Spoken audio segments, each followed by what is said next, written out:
प्रपंच ऊर्ध्व गतीकडे जाईल, खरा प्रपंच तुम्हाला घडेल. आणि खरा प्रपंच जर घडायचा असेल तर ज्ञानच आवश्यक आहे.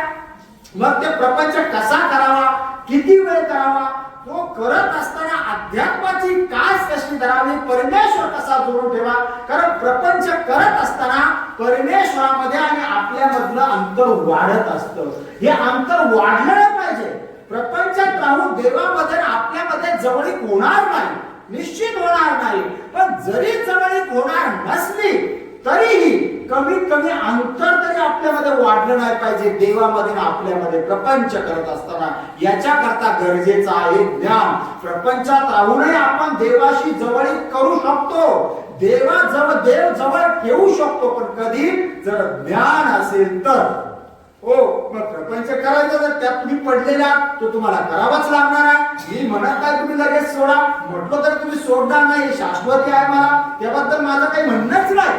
पण तो करत असताना इतकंही त्यात रममाण होऊ नये का त्या देवामध्ये आपल्यामध्ये अंतर वाढेल. तसंच तर त्याच्यामध्ये आपल्यामध्ये अंतर खूप वाढलंय, खूप वाढलंय. किती अंतर वाढलंय. कृतयुगाचे 32 लाख वर्ष आपण संपवले, त्रेताचे 16 लाख संपवले, द्वापाराचे 8 लाख संपवले आणि कलीचे 5230 वर्ष संपवले.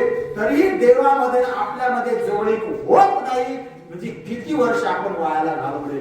ती जवळीक नाही झाली ठीक आहे, अजूनही आपण तिथेच आहोत. पण तरी कमीत कमी अजून आपण देव आपल्याला ओळखूच येणार नाही, इतक्या खाली खोल गर्तेत आपण गेलो नाही. आपल्याला देव ओळखता येतो. संत आपल्या करता वेळोवेळी आपल्याला मार्गदर्शन करत असतात. का की आपलं अंतर जास्त वाढत आहे. पण ही जवळीक आपल्याला वाढवायची आहे. ती नाही वाढली तर कमीत कमी आहे तेवढी तरी टिकवून ठेवायची आहे. आणि ती टिकवण्याकरता गरजेचं आहे ज्ञान.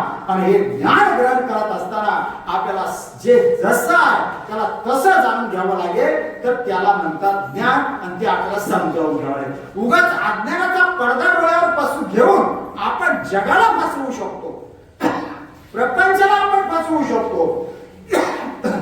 पण एक ना एक वेळ अशी येते की आपलं खरं स्वरूप प्रकट झाल्याशिवाय राहत नाही. सर्वज्ञ श्री चक्रधर स्वामी सांगतात सत्य अर्थ हा निश्चित प्रमाणे प्रकट होतो.